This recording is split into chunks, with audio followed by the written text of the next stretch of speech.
네, 어제 5.18 민주화 운동의 현장인 광주 금남로 일대에서 윤석열 대통령 탄핵 찬반 집회가 열렸습니다. 특히 한국사 강사 전한길 씨가 탄핵 반대 집회를 이끌어서 더욱 눈길이 갔었는데 먼저 전한길 씨의 발언 내용 확인하시죠. 현재 대한민국에는 거대 야당 민주당의 횡포로 대통령도 없고 국무총리도 없고 안보 책임자 국방부 장관도 없고 치안 담당 행안부 장관과 경찰청장과 서울경찰청장도 없고 심지어 지금은 대행의 대행인 최상목 대행마저도 민주당 말 안 들으면 탄핵 협박 공갈치고 있습니다. 이러다가 민주당은 모든 공무원들 다 탄핵시키고 행정부 마비시키고 마지막 제가 가르친 구급 공무원까지도 탄핵시킬 것 같습니다. 예, 본인이 가르치고 있는 구급 공무원까지도 탄핵되는 것 아니냐 이렇게 이야기를 했습니다. 자, 한 대목 더 들어보시죠. 사실 전한길이가 대통령이라 했때도 무조건 비상계엄을 선포했을 것이고 여기에 계신 모든 전국에 계신 모든 국민들께서도 이 사실들을 알고 나면 여러분들이 대통령이라 한들 비상계엄을 선포할 수밖에 없지 않겠습니까? 예, 최선 평론가. 네. 내가 대통령이라도 비상계엄을 선포했을 것 같다라고 이야기했습니다. 어떻게 들으셨어요? 그러니까 전한길 씨가 전하고자 하는 메시지는 분명한 것 같아요. 그러니까 대통령이 임기가 2년 6개월 남았는데 스스로 계엄이라는 가장 초강수의 비상수단을 동원해서 본인이 이렇게 탄핵의 지경까지 몰려있지만 실질적으로 그렇게라도 하지 않으면 한 발짝이라도 국정 운영을 할 수 없었던 상황. 29번의 줄탄핵, 본인이 공약했던 정부조직법까지도 개편할 수도 없는 상황. 거기다가 예산까지도 지금 뭐 거의 손발이 다 막혀서 대통령실 예산뿐만 아니라 실제로 인사관리다, 법무부 인사관리다는 화장실도 지금 밖에서 쓰고 있다는 것 아니겠습니까? 뭐 이런 여러 가지 일들이 윤 대통령을 코너에 몰았고 그러니까 야당의 이런 줄탄핵과 입법 행포가 결국 윤 대통령을 궁지에 몰아서 이런 선택을 하지 않으면 정치적인 승부수를 돌파할 수 없는 상황까지 결국 만든 건 민주당이다. 그 말을 핵심적으로 하고 싶었던 것 같습니다. 그러니까 계엄을 유도했다라고 그렇습니다. 봐야 되는 겁니까? 네. 자, 김진욱 전 대변인.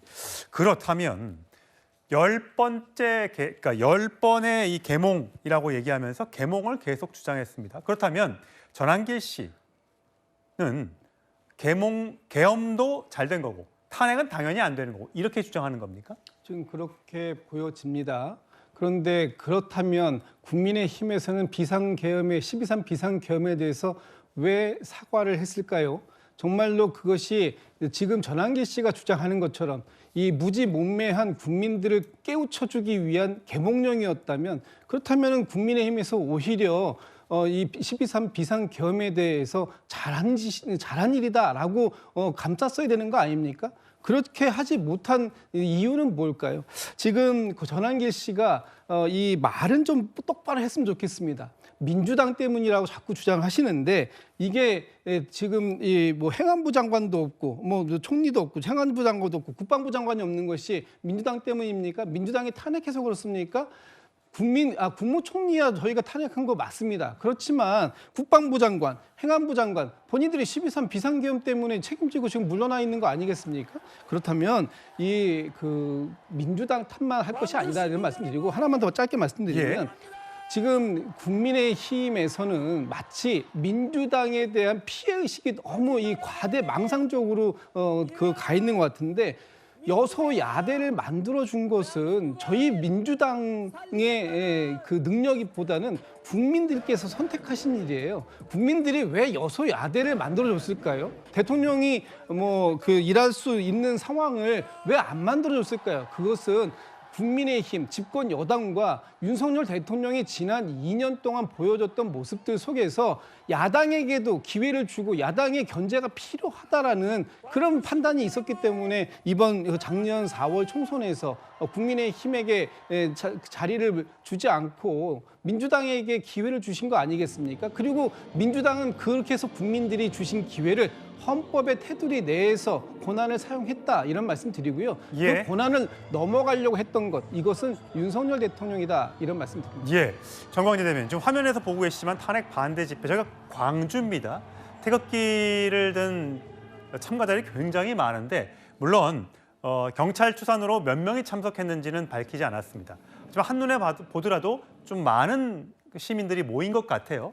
전한길 씨는 이렇게 10번째 계몽령이라고 하면서 10가지를 짚었어요. 헌법과 법률에 따라 개엄한 것이고 민주당이 행정부를 마비시켰기 때문이고 선관위 인사비리 부실 관리 이런 것 때문에 문제가 많다. 그렇기 때문에 윤 대통령 탄핵에 반대한다라고 주장했습니다. 이거는 국민의힘의 공식 입장과는 어떤 겁니까? 저희 공식 입장과는 결이 다른 거죠. 사실 전한길 강사와 국민의힘과는 전혀 연관 관계는 없습니다. 지금 전한길 강사는 세이브 코리아라는 기독교 단체가 주최한 탄핵 반대 집회에 참석하는 것이고 이 행사에 일부 우리 당 소속 의원들이 참여는 하고 있지만 민주당처럼 그 행사에 참여를 독려하고 이런 상황은 아닌 거죠. 전한길 강사가 얘기하는 10가지 계몽령과 관련한 내용들에 대해서 저는 모든 국민이 동의할 수는 없다고 생각합니다. 그러나 일부 국민은 전한길 강사가 얘기하는 부분에 공감을 하고 있다고 생각합니다. 실제로 전한길 강사가 이런 활동을 본격적으로 시작한 이후에 여기에 동조해서 현장 집회를 찾는 사람도 늘어난 건 사실이죠. 민주당이 4.10 총선을 통해서 분명히 다수 의석이 된 건 맞습니다. 국민들은 아마 민주당이 윤석열 정부에 대한 건전한 견제 야당 세력으로 활동해 주길 바랬을 텐데 그런데 실제로는 협박하고 겁박하고 탄핵하고 예산 일방적으로 삭감하는 이런 행태를 보였다는 점을 목도했기 때문에 저렇게 많은 분들이 어쩌면 전한길 강사가 얘기하는 부분에 동조하고 있는 게 아닌가 이렇게 판단합니다. 예, 반대로 탄핵 찬성 집회도 인근에서 열렸습니다. 자, 진보 역사 강사로 불리는 황현필 씨의 목소리 들어보시죠. 저들은 아무리 죽이려고 해도 죽지 않는 매국 좀비다. 반국가 세력은 대한민국을 부정하는 자입니다. 대한민국을 부정하는 것 중에 가장 큰 부정이 대한민국의 헌법을 부정하는 겁니다. 윤석열 대통령 자리에 다시 앉게 되면 어떤 일이 벌어지느냐. 비상계엄의 공포 속에 살아야 합니다. 자, 성채윤 부의장, 예. 어제 또 황현필 씨는 10번의 비상계엄, 과거로부터 10번의 비상계엄을 쭉 읊었습니다. 여수 순천 사건, 제주 4.3 사건, 부마 항쟁, 박정희 전 대통령, 그리고 전두환 12.12. 계엄을 쭉 하면서 이게 말이 되느냐라고 주장을 했습니다. 맞습니다. 그런 비상계엄이 있을 때마다 참 많은 국민이 피를 흘리지 않았습니까? 그렇기 때문에 저는 황현필 씨가 어제 지금까지는 이 탄핵 찬성 집회에 참가하지 않다가 어제 집회에 이제 참여하게 된 계기는 저는 광주였기 때문일 거라고 생각을 합니다. 왜냐하면은 탄핵 반대 목소리 낼 수 있죠. 집회할 수 있습니다. 근데 전한길 씨를 비롯한 거기에 나와 있는 연사들이 자꾸 그냥 탄핵 반대만을 이야기하는 것이 아니라 비상계엄이 정당했다, 계몽령이다, 그리고 심지어는 헌법재판소를 없애버려야 된다, 그들을 밟아버려야 된다, 이렇게 헌법 시스템을 부정하는 발언을 하고 있지 않습니까? 그렇기 때문에 지금 아까도 황현필 씨가 헌법을 부정하는 세력이기 때문에 잘못된 거라고 딱 콕 집어서 비판하고 있는 것처럼 그런 목소리가 점점 넓어지고 많아지니까 황현필 씨도 본인이 나서야겠다라고 생각해서 광주까지 온 게 아닌가. 특히나 광주에서 저는 계속해서 얘기했던 게 광주 와서도 탄핵을 반대하는 목소리는 낼 수 있습니다라고 말했지만 그 대한민국의 보수 정당 집권 여당인 국민의힘은 거기서 선을 넘는 발언들이 나오면 그건 자중시키고 자제시킬 그런 역할을 제도권 정치에서 해줘야 된다. 저렇게 자꾸 헌법을 부정하는 발언들, 저렇게 자꾸 계몽령이라느니 뭐 비상계엄을 정당화시키는 얘기를, 심지어 비상계엄 때문에 아픈 역사를 갖고 있는 트라우마를 갖고 있는 광주에 가서 비상계엄이 정당했다, 계몽령이라고 주장하는 것이 가당키나 합니까? 그렇기 때문에 황현필 씨도 직접 나서서 광주 집회에 참여한 거로 보이고 저는 앞으로도 참여할 가능성도 매우 높지 않을까라고 보고 있습니다. 예, 자, 한국사 강사 1타 강사 출신의 두 사람, 자, 서로의 주장에 대해서도 반박하고 또 반박하고 그렇게 얘기를 했습니다. 들어보시죠. 그 강사는 6.25 전쟁은 미국이 연출, 각본, 시나리오를 짠 미국이 일으킨 전쟁이라고 가르치고 있습니다. 반면에 전한길은 전 세계 국력 6위까지 오른 우리 대한민국 지도자도 훌륭하고 국민들은 위대하다고 가르치는 전한길과 누가 더 올바른 역사 강사입니까? 같은 역사를 강했던 사람으로 창피합니다. 진짜 인간으로서 해서는 안 된 선을 넘었다. 사람으로서는 해서는 안 될 행동을 했다. 이번만큼은 참을 수 없다. 예, 최선 평가. 네. 사실 두 사람은 지난해 개봉했던 다큐멘터리 영화 건국전쟁, 이승만 대통령, 전 대통령의 일대기를 그린 그 건국전쟁을 놓고도 충돌한 바가 있습니다. 좋은 영화였다라고 주장한 전한길 씨와 달리 이 황현필 씨는 역겹다라고 얘기했습니다.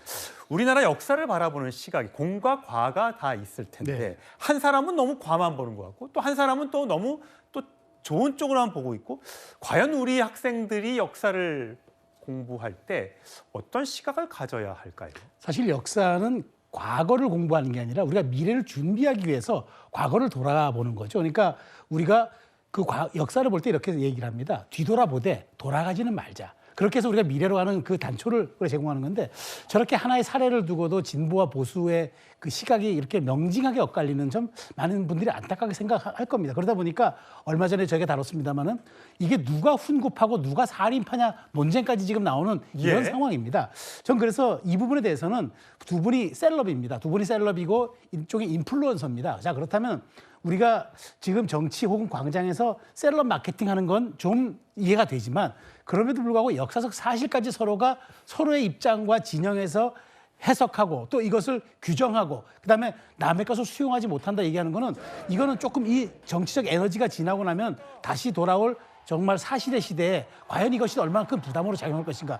두 분은 어쨌든 후학들을 가리키는 사람으로서 지금 광장의 정치에 매몰되기보다는 조금 미래를 보는 쪽에서 역사 문제만큼은 해석을 해줬으면 좋겠다는 말씀을 고언을 드리고 싶습니다. 예, 역사의 해석은 다를 수 있습니다만 지나치게 한쪽만 편을 든다거나 또 한쪽을 너무 비난한다거나 그런 일은 좀 없었으면 좋겠습니다. 자, 어쨌든 부산에서도 큰 집회가 있었었고요. 또 대구에서 또 경찰 추산 5만 2천 명이 참석하는 그런 집회도 있었고 어제 광주에서도 꽤 많은 국민들이 탄핵 찬반 집회에 참석했고 이제 탄핵 반대 집회는 현재 예고된 바로는 2번 남았습니다. 대전에서 다음 주 토요일 날 그리고 서울에서 3월 1일 토요일 날 3일절에 집회가 열립니다. 광화문에서 열리는 탄핵 반대 집회와 세이브 코리아로 대변되는 이 여의도 집회가 한꺼번에 같이 열릴 수 있을지를 놓고도 많은 분들이 궁금해하고 계신 것 같습니다. 정광재 대변인, 예. 지금 탄핵 반대 집회가 이제 두 군데로 나눠져서 열리는데, 자 어떻게 될 걸로 보세요? 3일절에 함께 열릴 걸로 보십니까? 따로 열릴 걸로 보십니까? 글쎄, 저는 뭐 같은 뜻을 가진 사람들이라면 같은 장소에서 진행하는 게 좋을 것 같습니다. 근데 제 예상대로 실제 진행될지는 모르겠어요. 왜냐하면 그 서로 주최하는 측에서도 일정 부분 그 누가 헤게모니를 가질 것이냐를 두고 갈등을 벌이고 있고 그 헤게모니와 관련한 양측의 감정 싸움으로 치닫고 있는 성격이 있는 것 같아서 현실적으로 같이 진행될 수 있을지 모르겠는데 그동안은 광화문과 여의도로 나뉘어서 진행됐기 때문에 지금으로서는 과거처럼 여의도와 광화문으로 나뉘지 않을까 싶은데 개인적으로는 정말로 큰 싸움을 벌이고 있는 상황에서 분열한 모습은 좋지 않다고 생각합니다. 그래서 같은 자리에서 했으면 좋겠는데 그건 개인적인 바람일 뿐 현실적으로는 그 가능성이 크지 않을 것 같습니다. 예, 혹자는 그러더군요. 윤석열 대통령에게 성경을 선물했던 한 목사가 양 집회에 공동 주최를 놓고 협상을 하고 있다, 조언을 하고 있다라는 목소리를 내기도 하더군요.